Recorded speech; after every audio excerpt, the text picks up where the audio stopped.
But first to politics. Republicans making a big push to take back the Senate this November, and they're starting now. Welcome to this hour of Happening Now. I'm Jenna Lee. And I'm John Scott. New polls show Democratic seats in states like Colorado, Iowa, and Michigan are having closer than expected races, at least right now.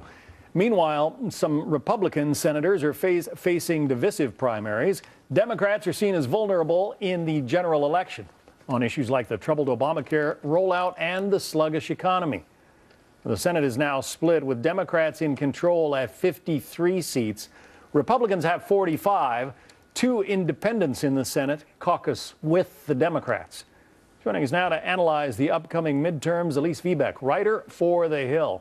Elise, we could attribute all of this to the troubled Obamacare rollout, but you say there's more to it than that. That's true. Of course, everyone knows the story of the botched rollout of Obamacare, which took place over fall. Certainly, Republicans gained many points among general election voters because of that debacle, and there are many Democratic candidates who suffered as a result of the White House's struggles. But I think it's important to note that while President Obama really did take a beating as a result of the health care rollout, his numbers were already starting to drag at the beginning of last year as a result of issues like Syria, and particularly the spying that's occurring by the NSA. And so it's not just the rollout of Obamacare. The White House has a lot of different issues to attend to if it wants to present Democrats with the kind of coattails that they're desiring for the midterm elections. There would be a couple of more, at least, Republican senators in the body right now, except that the candidates they fielded last time around in states like Missouri and Indiana basically shot themselves in the foot with some comments that were not well received. How do Republicans avoid that same kind of fiasco this time?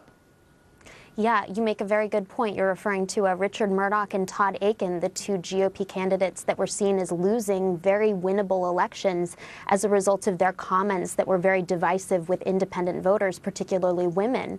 And I think the GOP is taking many steps to try to train its candidates better in how to speak to voters in order to avoid that kind of debacle. Certainly, they want their general election candidates, even if they do hail from the Tea Party and tend to hold stronger opinions on certain issues, they want to keep them on message, keep them talking about Obamacare, keep them talking about the economy, which, while it's improving, it still hasn't reached many homes, many pocketbooks. And so I think certainly there's a lot of momentum for Republicans, but it's possible that there are some candidates out there that could still shoot themselves in the foot, and that's bad for the GOP. In a lot of these races, it all comes down to money, who can raise the most. So which side has the advantage there? Currently, Democrats tend to have the advantage. They've had very strong fundraising seasons, and certainly the Democratic Senatorial Campaign Committee is out there touting its fundraising numbers all the time. They really feel like they have an edge.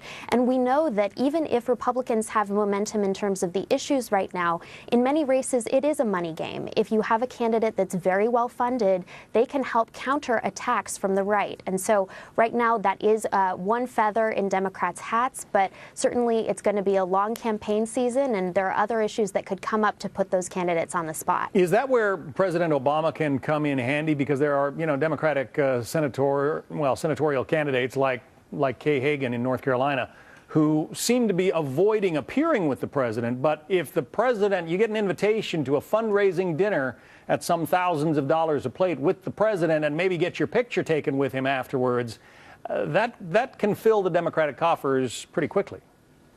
It can, certainly. And you also make a good point. There are a lot of Democratic candidates out there right now who are avoiding appearing too closely with President Obama because they know that there are GOP campaign ads being cut right now that are linking them to the president, who remains so unpopular, particularly with independents. But in terms of the fundraising circles, many of those overlap. So there could be people who are associated with President Obama who contributed to some of his strong fundraising in the last election who want to now help out these Democrats without necessarily making the direct link to the White House. Elise Viebeck on a snowy day in Washington. You're at work today, right? The government's mostly closed, but you're working.